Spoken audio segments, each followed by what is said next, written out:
ज्योति की साधना करने वाले साधक।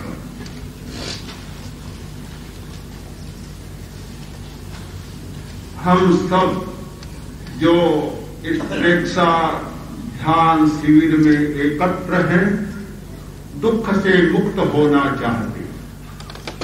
केवल हम ही नहीं, संसार का प्रत्येक प्राणी दुख से मुक्त होना चाहता है। मनुष्य ही नहीं, छोटे से छोटा प्राणी भी दुख से मुक्त होना चाहता है। दुनिया में कोई भी ऐसा प्राणी नहीं जो दुख से मुक्त होना नहीं चाहता। कष्ट कोई नहीं चाहता, दुख कोई नहीं चाहता।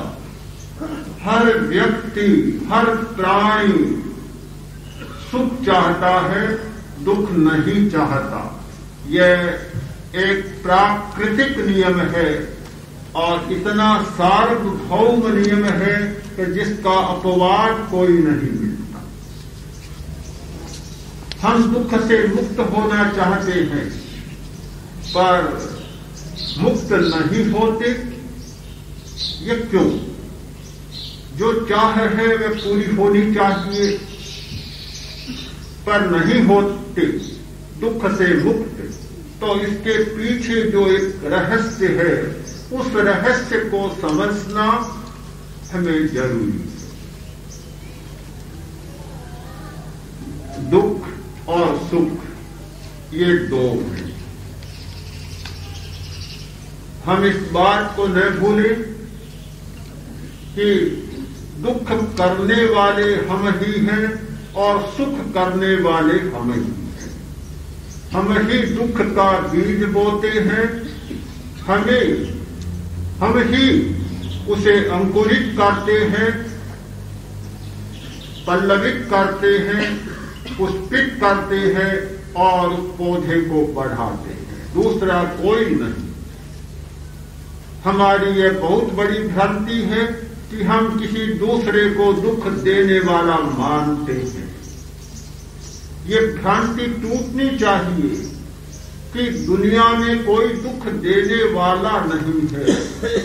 यदि हम दुख का संवेदन करें तो हमें दुख होता है और यदि दुख का संवेदन न करें तो हमें दुख नहीं होता। हजार प्रकार की प्रतिकूल परिस्थितियां हमारे सामने हो और यदि हम दुख का संवेदन नहीं करते हैं तो हमें कोई दुख नहीं हो सकता। हजार प्रकार की सुख की सुविधाएं हमें उपलब्ध हो, यदि हम सुख का संवेदन न करें तो हमें सुख का अनुभव नहीं हो सकता। सुख का संवेदन और दुख का संवेदन, ये दोनों संवेदन हमारे संवेदन केंद्र पर निर्भर है। हमारा संवेदन केंद्र कार्य करता है तो वह होता है, नहीं तो नहीं होता। हमारे मस्तिष्क के पीछे जो पीड़ा केंद्र का संवेदन है, आज के वैज्ञानिक प्रयत्न कर रहे हैं कि औषधियों के द्वारा उस पीड़ा संवेदन केंद्र को निष्क्रिय बना दिया जाए और इस प्रकार के ड्रग्स और औषधियां आज आविष्कृत हो रही हैं। यदि उस औषधि के द्वारा उस पीड़ा संवेदन के केंद्र को निष्क्रिय बना दिया जाए, फिर चाहे शरीर का कोई भी हिस्सा, चाहे मांस काटा जाए, चाहे सुई चबोई जाए, चाहे प्रहार किया जाए, आप देख रहे हैं पर आपको हंसी आएगी कि क्या हो गया पता ही नहीं चलता, कुछ भी पता नहीं चलता। फिर ऑपरेशन के लिए एनेस्थीसिया के प्रयोग की जरूरत नहीं होगी, फिर मूर्छित करने की जरूरत नहीं होगी। उस केंद्र को निष्क्रिय बना दिया, आपका संवेदन समाप्त। तो फिर आप सोचिए कि सुख कौन देता है, दुख कौन देता है, कष्ट कौन देता है, पीड़ा कौन देता है? पीड़ा देता है आपका ये संवेदन केंद्र। यदि ये संवेदन केंद्र काम करता है तो आपको पीड़ा का अनुभव होता है और संवेदन केंद्र काम नहीं करता है तो आपको किसी भी प्रकार की पीड़ा का अनुभव नहीं होता, चाहे कोई भी घटना सामने घटित होती चली जाए। हमारी बहुत बड़ी भ्रांति यह हो गई कि हमने घटना को मुख्य मान लिया। हमारी बहुत बड़ी भ्रांति यह हो गई कि हमने परिस्थिति को ही सब कुछ मान लिया। हमारी सबसे बड़ी नास्तिकता यह हो गई कि हमने वातावरण को ही सब कुछ मान लिया। मैं मानता हूं परिस्थिति, वातावरण और घटना ये अपना काम करते हैं, वे अपना काम करते हैं और करते रहेंगे। परिस्थितियां उतार चढ़ाव की होंगी, इस दुनिया में ऊबड़ खाबड़ सब कुछ होगा, धरातल सम नहीं मिलेगा, समतल सब जगह नहीं मिलेगा, कहीं पहाड़ियां होगी, घाटियां होंगी और कहीं गड्ढे होंगे, खाइयां होंगी, खदानें होंगी। ये दुनिया में है, उन्हें नहीं मिटाया जा सकता। परिस्थितियां बदलती रहेंगी। सर्दी के बाद गर्मी आती है और गर्मी के बाद वर्षा आती है। आप सर्दी को नहीं रोक सकते। जब कश्मीर में हिमपात होता है, हिमाचल में हिमपात होता है और दिल्ली तक सर्दी पहुंच जाती है, आप ठंडी लहर को नहीं रोक सकते। आपके पास ऐसा कोई कवच नहीं है कि आप उस हवा को रोक सके, बर्फ को गिरने से रोक सके या बर्फीली हवा को, तूफानों को रोक सके। ऐसा कोई उपाय नहीं है। किंतु मनुष्य कपड़ा बनाना जानता है, मकान बनाना जानता है। ज्यादा सर्दी आती है तो गर्म कपड़े पहन लेता है और मकान के भीतर चला जाता है। एक बार एक राजा के मन में एक बात आई। संयोग बना कि कहीं पैर में कांटा चुभ गया तो बहुत बड़ा कष्ट हुआ। राजा ने सोचा कि लोग इतने चलते हैं, मेरी प्रजा भी चलती है, पैरों में कांटे चुभते हैं, बहुत कष्ट होता है। अच्छा है कि सारी जमीन को, सारी भूमि को चमड़े से मढ़ा दूं जिससे किसी के पैर में कांटा न चुभे। मंत्री से कहा, मंत्री ने कहा महाराज असंभव बात है, ऐसा हो नहीं सकेगा। और यदि सारी जमीन पर आप चमड़ा मढ़ा देंगे तो खेती कहां होगी, पेड़ कहां होगी, वनस्पति कहां होगी, हमारा जीवन कैसे चलेगा, नहीं चल सकेगा। आप ऐसी कल्पना न करें और भूमि को चर्म से मढ़ी हुई देखने का स्वप्न न लें तो बड़ा कष्ट होता है। एक काम हम कर सकते हैं, एक काम करें कि हर व्यक्ति अपने पैर में जूता पहने, अपने आप भूमि चमड़े से मढ़ी हो जाए। जूता पहनना शुरू किया, कांटा चुभना बंद हो गया। कपड़ा पहनना शुरू किया, सर्दी लगनी बंद हो गई। मकान बनाने शुरू किए, वर्षा से बच गए, गर्मी से बच गए, धूल से बच गए और सर्दी से भी बच गए। तो हम परिस्थितियों को नहीं रोक सकते, प्राकृतिक घटनाओं को नहीं रोक सकते, किंतु अपनी व्यवस्था कर सकते हैं। हम प्राकृतिक घटना से आने वाले सुख और दुख के निमित्तों को नहीं रोक सकते, किंतु हम एक काम कर सकते हैं कि जिसके द्वारा सुख या दुख का अनुभव होता है उस संवेदन केंद्र पर हम अपना नियंत्रण कर सकते हैं। यह साधना की समूची पद्धति, यह एक नियंत्रण की पद्धति है। आप नियंत्रण शब्द से चौंकेंगे नहीं। आज का आदमी नियंत्रण शब्द से बहुत चौंकता है, घबराता है, बहुत चौंकता है। और हमारे बहुत सारे साधक और साधना कराने वाले वे इस नियंत्रण शब्द पर आज टूटे हुए हैं। वे ऐसा मानते हैं कि मानो नियंत्रण करना तो सबसे बड़ी अप्रिय घटना है दुनिया की। किंतु मैं प्रकृति का नियम देखता हूं कि नियंत्रण के बिना कोई काम नहीं चलता, काम नहीं चलता। ये नियंत्रण कोई दमन नहीं है। नियंत्रण तो हमारी एक स्वाभाविक प्रक्रिया है, और वह प्रक्रिया है कि जिसके बिना कोई काम चल ही नहीं सकता।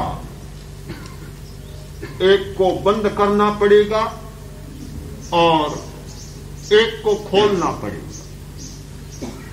क्या दरवाजा बंद करना नियंत्रण नहीं है? क्या मकान बनाना नियंत्रण नहीं है? मकान बनाना नियंत्रण है। ये कपड़े पहनना नियंत्रण है। दरवाजों को बंद करना नियंत्रण है। ये नियंत्रण है और नियंत्रण जरूरी होता है। हम नियंत्रण शब्द से घबराकर और नियंत्रण की प्रक्रिया को अस्त व्यस्त नहीं कर सकते। सुख और दुख,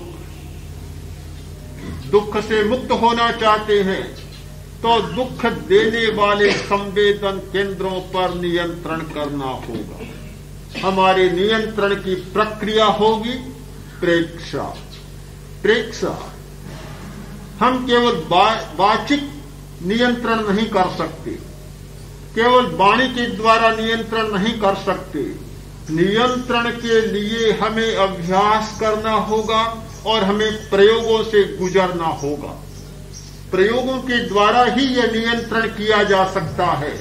तो नियंत्रण की प्रक्रिया है, पहले देखें और फिर संकल्प शक्ति का प्रयोग करें। प्रेक्षा, देखना। सबसे पहली बात है दर्शन, साक्षात्कार।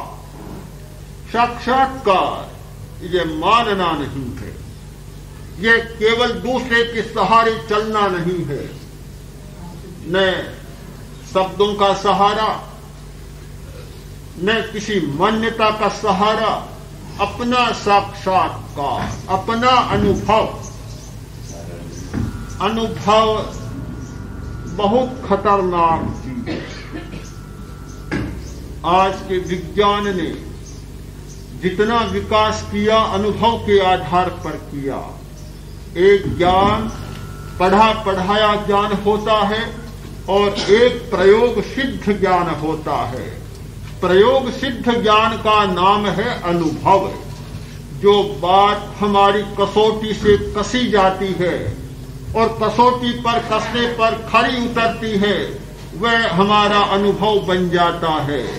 जो बात सुनी सुनाई रटी रटाई होती है वह हमारा अनुभव नहीं होता, वह उधार की पूंजी होती है। और जो अनुभव होता है वह हमारी नगद पूंजी होती है, अपनी पूंजी होती है, किसी से उधार ली हुई पूंजी नहीं होती। अनुभव एक अध्यात्म के आचार्य ने बहुत मार्मिक बात कही, एक रूपक की भाषा में कही कि बुद्धि के मन में एक बात आ गई कि अनुभव को जगाऊं। जब यह बात बुद्धि ने सोची तो तत्काल अहंकार आया और अहंकार बोला, अहंकारो धियं ब्रूते नैनं सुप्तम प्रबोधये उदिते परमानंदे न त्वं नाहं न वै जगत्। अहंकार बोला, बुद्धि देवी माफ करो, क्षमा करो, कृपा करो, इस अनुभव को जगाने का प्रयत्न मत करो। सोया है सोया पड़ा रहने दो, कुछ सोते हुए अच्छे होते हैं, सोते रहने दो, इसे मत जगाओ। क्यों भाई, क्यों नहीं जगाऊं? बुद्धि ने अहंकार से कहा कि अनुभव को क्यों नहीं जगाऊं? कि मत जगाओ। क्या होगा?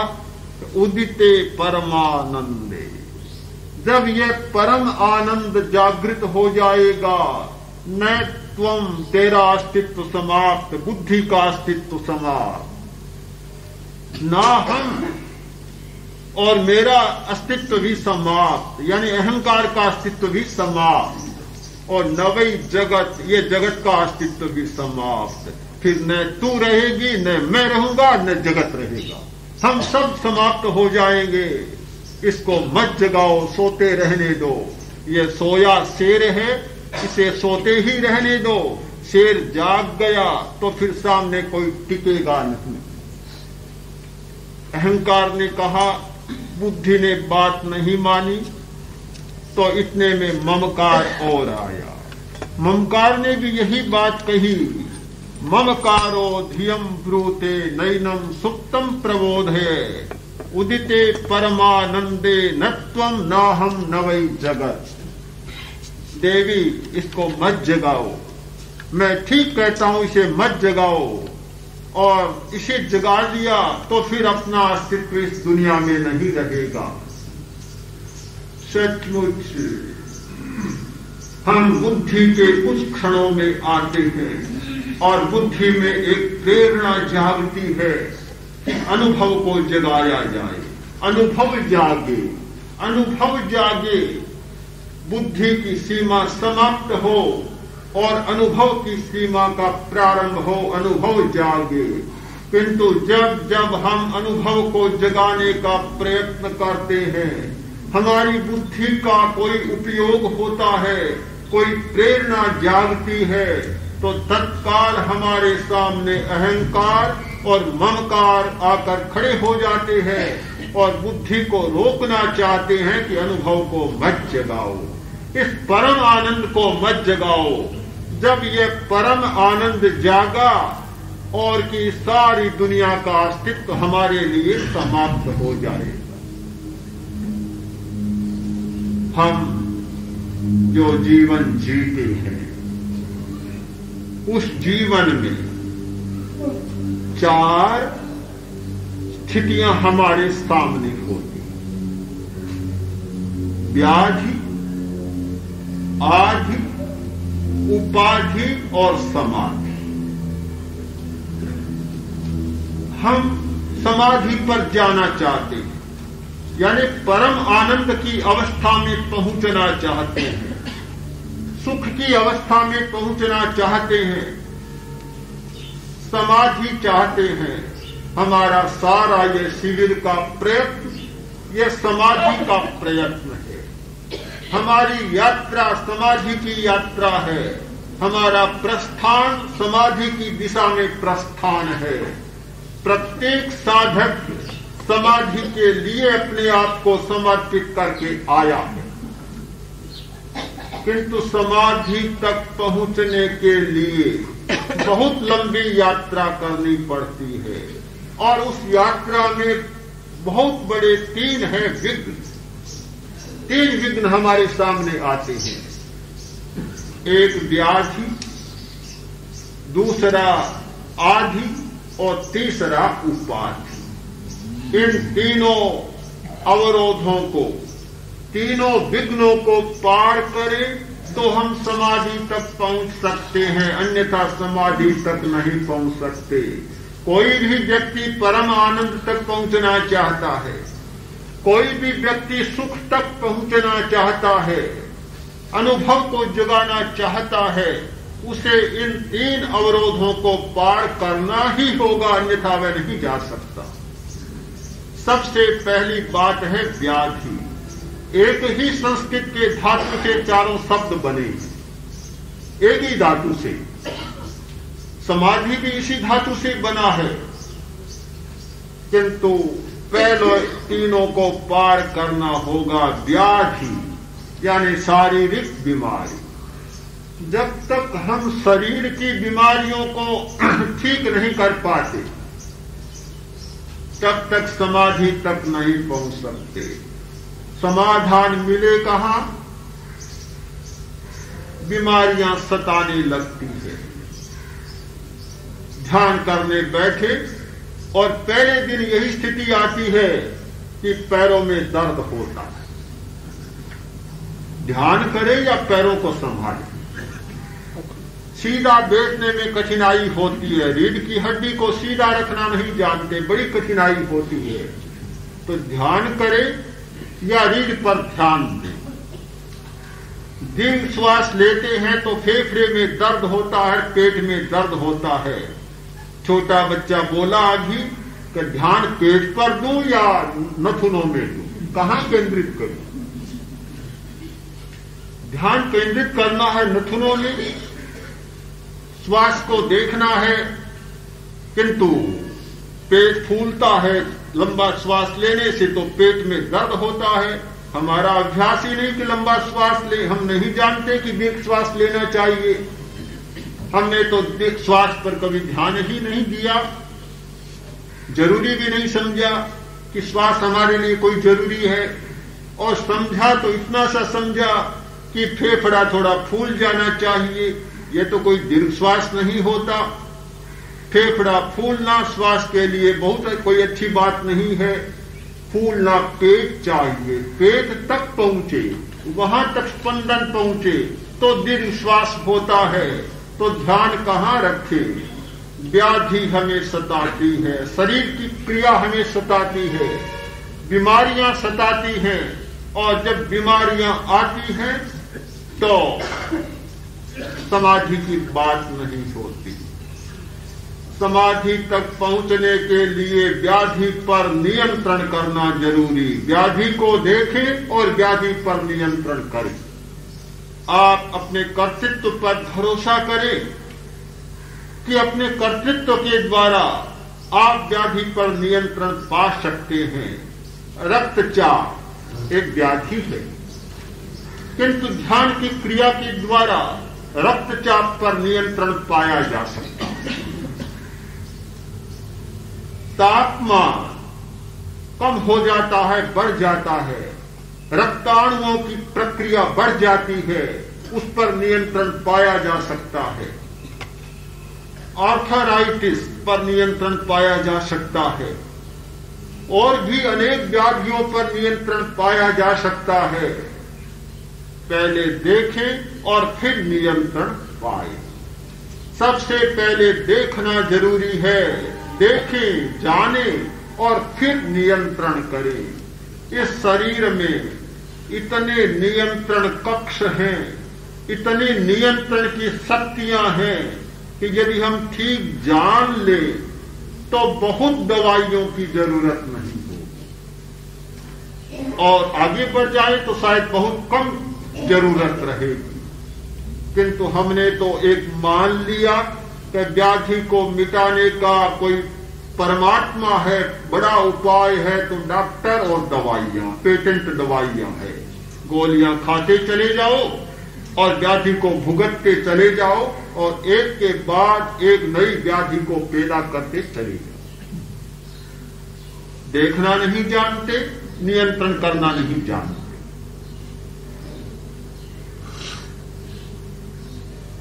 आदि व्याधि के बाद एक दूसरी बात है आधि। व्याधि है शरीर का अस्वास्थ्य और आधि है मन का अस्वास्थ्य।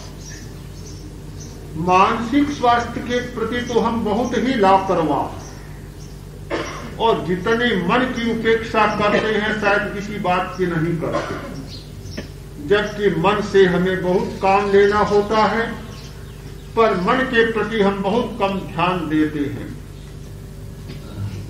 आदि इतना मन का कष्ट भोगते हैं, बहुत कष्ट भोगते हैं।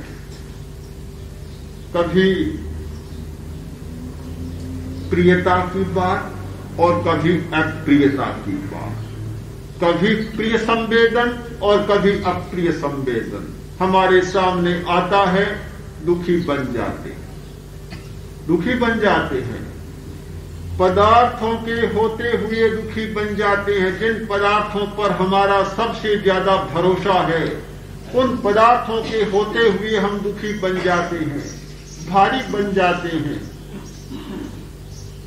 संयोग और वियोग, हम जानते हैं इस बात को कि संयोग और वियोग यह एक अनिवार्य घटना है, इसे कोई नहीं टाल सकता, कोई नहीं टाल सकता।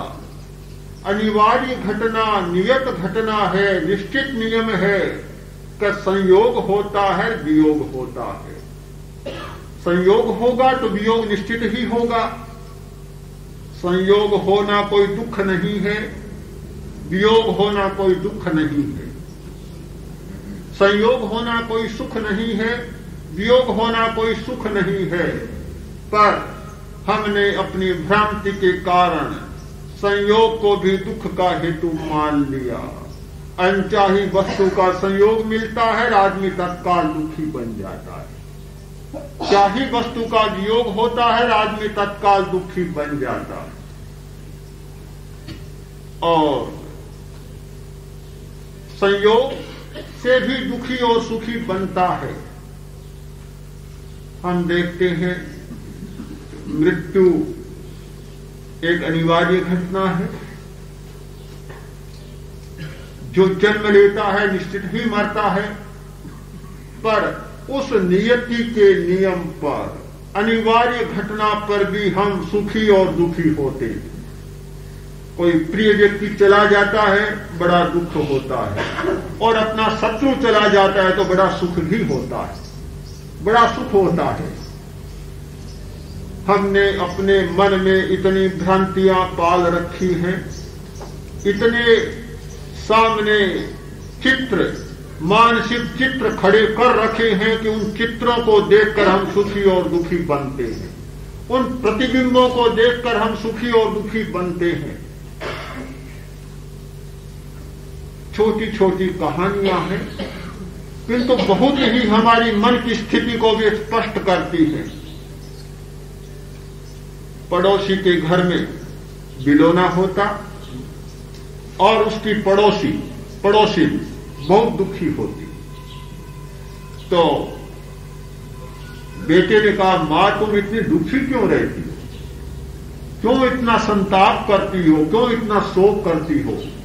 बोली, बेटा क्या करूं, जब पड़ोसी के घर में बिलोना होता है, मथनी चलती है और आवाज सुनाई देती है, मैं उस समय देखती हूं कि वह आवाज उस बिलोने में नहीं होती, मेरी छाती में होती। मुझे बड़ा कष्ट होता है, बहुत मुझे दुख होता है। दुख बिलोना देता है, मथनी देती है, पड़ोसी देता है, या कौन देता है? हमारी ही मन की भ्रांति हमें दुख देती है। पड़ोसी ने मकान बनाया और जो पड़ोसी था उसका बड़ा दुखी रहने लगा। जो बहुत सुखी रहता था, अच्छा संपन्न था।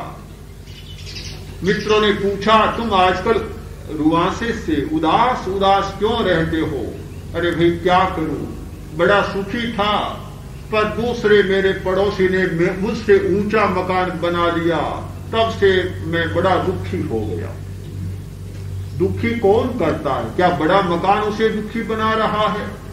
हमारे ही मन के अहंकार, हमारे ही मन का ममकार, हमारी ही मन की ईर्ष्या, जिनको हमने पाल रखा है, एक परिस्थिति का निमित्त पाकर जागृत होती है और हमें दुखी बनाने लग जाती है। ये प्रियता और अप्रियता का संयोग, प्रियता और अप्रियता का संवेदन मनुष्य को सुखी और दुखी बनाता है। ये आधी की घटना, मानसिक जटिलता, बहुत कठिन प्रश्न है हमारे सामने। और मैं सोचता हूं कि जितना व्याधि का दुख संसार में नहीं है, उससे ज्यादा आधि का दुख है। आदमी शरीर से उतना अस्वस्थ नहीं है जितना मन से अस्वस्थ है। और सच्चाई तो यह है कि शरीर से भी अस्वस्थ तब होता है जबकि मन अस्वस्थ होता है। जिस व्यक्ति का मन अस्वस्थ नहीं है, वह शरीर से भी बहुत अस्वस्थ नहीं रहेगा। जब मन अस्वस्थ होता है, एक साथ एकदम नर्वसनेस का अनुभव होता है, डिप्रेशन का अनुभव होता है, आदमी दब सा जाता है। और जब नर्वस होता है ऐसा लगता है कि मानो दिल की धड़कन बंद होती जा रही है और श्वास भी टूटता जा रहा है। विचार से आदमी बहुत अस्वस्थ होता है और विचार से आदमी स्वस्थ होता है। इसका अनुभव आए दिन मनुष्य स्वयं करता है। हम नियंत्रण करना सीखें, नियंत्रण करना सीखें, प्रेक्षा करना सीखें, प्रेक्षा के अभ्यास को बढ़ाएं और नियंत्रण की शक्ति को बढ़ाएं। आज विज्ञान के क्षेत्र में कुछ बहुत महत्वपूर्ण खोजें हो रही है जो प्रेक्षा ध्यान को समझने के लिए बहुत सहायक सिद्ध हुई। आपने सुना होगा बायोफीडबैक पद्धति, एक पद्धति है जिसको दूसरे शब्दों में सीधा अनुवाद करूं तो प्रेक्षा कह देना चाहिए। प्रेक्षा, ये बायोफीडबैक पद्धति प्रेक्षा की पद्धति है।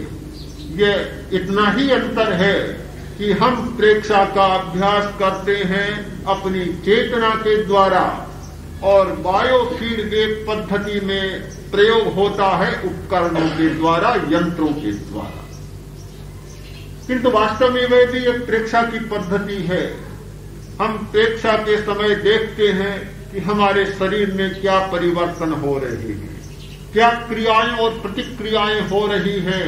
उन क्रियाओं को देखना, प्रतिक्रियाओं को देखना, शरीर में होने वाले परिवर्तनों को, चेंजेस को देखना, शरीर में होने वाले जैविक रासायनिक परिवर्तनों को देखना, हमारे शरीर की केमिस्ट्री को, रसायनों को देखना, मस्तिष्क में होने वाले विद्युत प्रवाहों और रसायनों को देखना, ये प्रेक्षा है।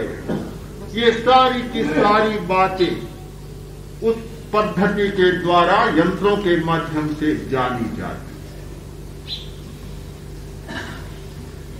देखना, केवल देखना पर्याप्त नहीं। देखना बहुत बड़ा सूत्र है, दर्शन बहुत बड़ा महत्व का सूत्र है, पर केवल देखना ही पर्याप्त नहीं है। हमने देखा, हमारे सामने कई बार यह प्रश्न आया कि हम देखने का प्रयोग करते हैं, प्रेक्षा का प्रयोग करते हैं, विपश्यना का प्रयोग करते हैं, देखते हैं, पर ऐसा लगता है कि अवरोध टूट नहीं रहा है। हमने प्रेक्षा की पद्धति में केवल देखने को ही अंतिम बात नहीं माना, देखने के साथ साथ परिवर्तन के लिए, नियंत्रण के लिए संकल्प शक्ति को भी स्थान दिया। देखना जरूरी है, देखना हमारी चेतना का उपयोग है। तो आत्मा का स्वभाव केवल चेतना ही नहीं है। आत्मा में तीन बातें होती है, चेतना, शक्ति और आनंद। हम अपनी चेतना का उपयोग करें, प्रेक्षा करें, जानें और देखें। दूसरी शक्ति का उपयोग करें, शक्ति का उपयोग करें, यानी शक्ति के द्वारा परिवर्तन करें, बदलें, स्वभाव को बदलें, आदतों को बदलें, दुख देने वाले तत्वों को बदलें और इन रासायनिक प्रतिक्रियाओं को बदलें। हम शक्ति का, संकल्प शक्ति का उपयोग करें, कल्पना शक्ति का उपयोग करें, एकाग्रता का उपयोग करें और इच्छा शक्ति का उपयोग करें। जब हम जानते हैं, देखते हैं, शक्ति के द्वारा दुख के हेतुओं को, निमित्तों को बदलते हैं, तो फिर आनंद का अनुभव होता है। जाने, बदले और आनंद का अनुभव करें तो हमारी प्रक्रिया एक पूरी प्रक्रिया, एक समग्र प्रक्रिया होती है। वैज्ञानिकों ने बीमारों को चुना, हृदय के रोगियों को चुना और हृदय के फीडबैक के द्वारा उन्हें सूचना दी कि तुम्हारे हृदय की धड़कन बहुत तेज है, मंद करो नहीं तो मारे जाओ, मर जाओ, कम करो, मंद करो। तो जान लिया, प्रेक्षा का काम हो गया। यंत्र की सुई घूमती है, वह बताती है कि हृदय की गति बहुत तेज है, धड़कन बहुत तेज है, पता चल गया। यंत्र ने सूचना दे दी कि तुम्हारे हृदय की गति बहुत तेज है। वैज्ञानिक ने उसे सावधान कर दिया। अब जो रोगी था उसने सोचा कि हृदय की गति बहुत तेज है, अभ्यास किया जाए। वह संकल्प शक्ति का प्रयोग, भावना का प्रयोग बताया जाता है। ऐसा अनुभव करो कि तुम बिल्कुल हल्के फुल्के हो, बिल्कुल हल्के, रुई के फोहे जैसे हल्के, बिल्कुल हल्केपन का अनुभव करो। यह हल्केपन की भावना का प्रयोग, हल्केपन की अनुभूति का प्रयोग किया और हृदय की धड़कन कम हो गई, गति कम हो गई। 1 महीने तक अभ्यास कराया गया। फिर जो फीडबैक का प्रयोग, यंत्र का प्रयोग समाप्त और अपना अभ्यास चालू हो गया और हृदय की गति बदल गई। डॉक्टरों ने सूचना दी, यंत्र के आधार पर हृदय की गति बहुत मंद है, तेज करो नहीं तो जल्दी मर जाओगे, ठीक करो, तेज करो, बढ़ाओ इसको, बहुत मंद है, कम है। रोगी ने प्रयोग किया, संकल्प शक्ति का प्रयोग किया और उसने दौड़ने का संकल्प लिया मन में। ऐसा सोचा कि बहुत तेज गति से दौड़ रहा हूं, तेज गति से दौड़ रहा हूं। इस कल्पनाकार संकल्प का प्रयोग किया और हृदय की गति तेज होने लगी। दूसरे रोगी ने संकल्प लिया कि मैं कोई विवाद कर रहा हूं, बहस कर रहा हूं। आप जानते हैं कि बहस में हृदय की गति तेज हो जाती है। जब लड़ाई का मौका होता है, जब बहस का या विवाद का अवसर होता है तो हृदय की गति अपने आप तेज हो जाती है, श्वास की संख्या बढ़ जाती है, हृदय की धड़कन बढ़ जाती है।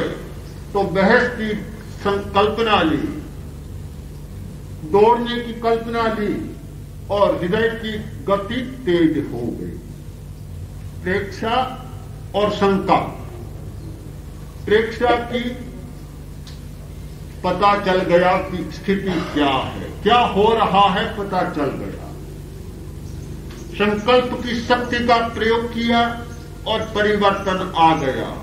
तो तीसरे में आनंद का अनुभव होने लगा। तीनों बातें साथ में हो तो प्रक्रिया पूरी हो सकती है, एक से काम नहीं चलेगा। आप ये न माने कि प्रेक्षा, देखना, जानना तो हमारी आत्मा का स्वभाव है, सहज है, और वे दोनों असहज हैं, वे आत्मा के स्वभाव नहीं है, ऐसा न माने। ये त्रिपुटी है, तीनों साथ साथ चलते हैं। कोरी चेतना काम नहीं देगी, कोरी शक्ति काम नहीं देगी और कोरा आनंद काम नहीं देगा। तीनों का समन्वय होना चाहिए, चेतना, शक्ति और आनंद। आपकी चेतना जागती है, आपकी संकल्प की शक्ति जागती है, तो फिर आनंद जागेगा, परम आनंद का अनुभव होगा। यह प्रेक्षा ध्यान की पद्धति इस वैज्ञानिक पद्धति से बहुत समर्थित होती जा रही है और आज ये बायो फीडबैक पद्धति के यंत्र बाजारों में आने लग गए, बिकते हैं। कि किस रोगी को किसकी जरूरत है? क्या हृदय का फीडबैक चाहिए? क्या रक्तचाप को नियंत्रित करने का फीडबैक चाहिए? या किस बीमारी के लिए कौन सा फीडबैक चाहिए? बिकते हैं यंत्र और रोगी प्रयोग करता है। मैं मानता हूं यंत्र के सहारे से ही हो। यह एक और अभ्यास की ओर ले जाने वाली पद्धति है। जिससे कि पूरा चित्र व्यक्ति के सामने आता है, अभ्यास के द्वारा वह अपने आप को बदल लेता है। तो यह नियंत्रण की प्रक्रिया हमारी। नियंत्रण का मतलब यह नहीं कि हम त्याग करके बैठ जाएं, मैं ये काम नहीं करूंगा, ये नहीं करूंगा, इसका भोग नहीं करूंगा, इसे छोड़ दूंगा। ये बात ठीक है, संकल्प शक्ति को जगाने की बात है, किंतु पूरी बात नहीं है। पूरी बात नियंत्रण की तब बनेगी कि तीनों प्रक्रियाएं साथ साथ चलेगी। उसके साथ हमारी चेतना का जागरण भी होना चाहिए, शक्ति का प्रयोग भी होना चाहिए और आनंद की अनुभूति भी होनी चाहिए।